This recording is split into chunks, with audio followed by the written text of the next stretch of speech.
Inverted papilloma is a rare benign epithelial tumor which is characterized by pathological appearance of intact epithelium involuting into the underlying stroma.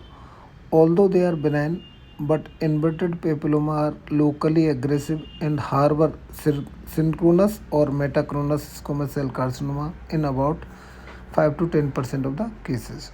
On CT scan, there is non-specific finding like soft tissue density masses with heterogeneous enhancement. There is hyperostosis, means there is process of resorption and distraction are seen at the site of the attachment. This hyperostosis is thickening of the site of the attachment leading to osteitis changes at the site of attachment. So this CT scan sometimes shows calcification in the lesion in about 40% of the cases. IPs commonly originate from the lateral nasal wall in the region of middle meatus near the middle turbinate, with extension to adjacent maxillary and ethmoid sinuses. Sometimes may extend into frontal and sphenoid sinuses. In MRI, there is convoluted cubriform pattern because of convoluted hypercellular epithelium going into the underlying edematous stroma, which appears hyperintense in T2 weighted imaging, and there may be mild enhancement is seen into T2 weighted imaging, and there is hypointense bony area of origin, that is thickened area, and there is widening of the sinus ostium is also seen on the MRI.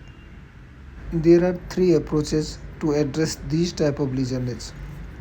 First is prelacrimal approach, in which reflection of soft tissues and mucosa of the anterior aspect of inferior turbinate and osteotomies are used to remove a small buttress between the anterior and medial wall of the maxillary sinus, and it is just anterior to the lacrimal system or nasolacrimal duct, and this recess between the anterior and medial wall is called the prelacrimal recess. Through this recess we can approach the maxillary sinus, and there is nasolacrimal duct and system is left intact.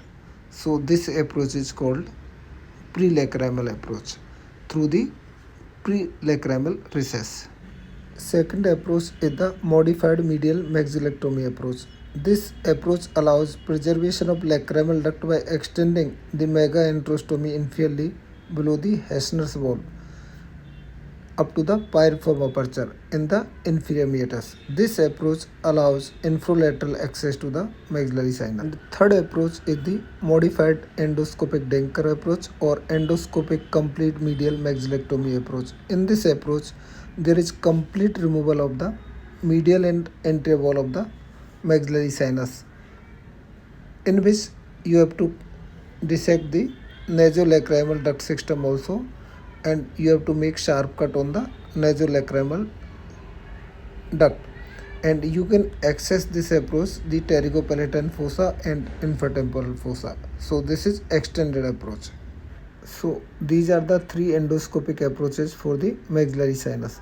So now there are four approaches for the external route. One is sublabial Denker approach, second one is the Cardwell approach, third one is the lateral rhinotomy approach, and fourth one is the Weber-Ferguson incision approach. So these four approaches are rarely used nowadays because of era of endoscopic and better visualization by the endoscopic axis.